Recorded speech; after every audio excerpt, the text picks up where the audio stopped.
Hello everyone, I'm Dun, and today we are going to talk about why I think the lock-and-load is a very poorly designed weapon. Before the video starts though, I am aware that Zesty has created a video about this weapon.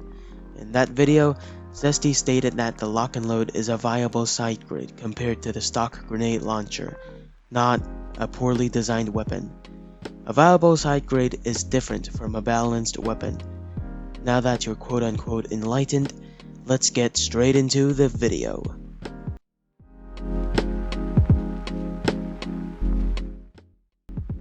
The stats of this weapon is not hard to understand. First of all, it has a faster projectile travel speed. This means that shots will be a lot easier to hit.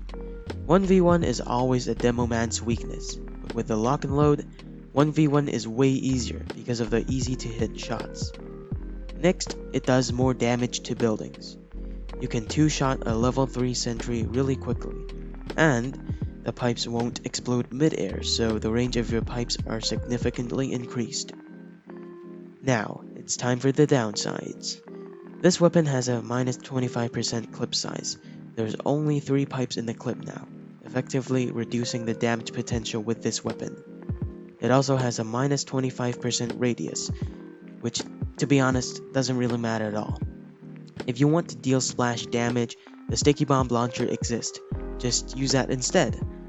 Last but not least, there will be no rollers in case if you miss your shot. Again, this is not a big downside. A pipe's intended use is to hit enemies directly to deal burst damage, not to use rollers that does a weak 30 damage. So, now that we know what this weapon does, why do I think it is unbalanced?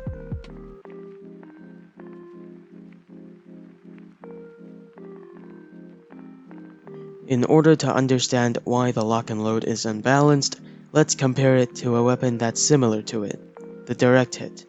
The direct hit has a faster projectile travel speed, and it even does more damage, but yet it is not unbalanced at all. At least no one complains about it. Wait a minute. Oh my god! The reduced explosion radius just completely removes a major way to deal damage as a soldier. Oh man, that is a nasty downside. However, this downside can be overcome. If you can hit your shots accurately, the increased damage actually increases the damage potential of this weapon, making it a viable and balanced alternative to the stock rocket launcher.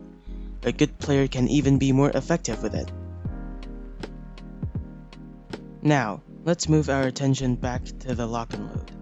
Unlike the direct hit, the lock-and-load's downside cannot be overcome. A reduced clip size is a reduced clip size. No accurate shots are going to make up for that. The lock-and-load makes the weapon easier to use for a bad player and limits a good player's skill. Therefore, this weapon is a crutch and should be changed.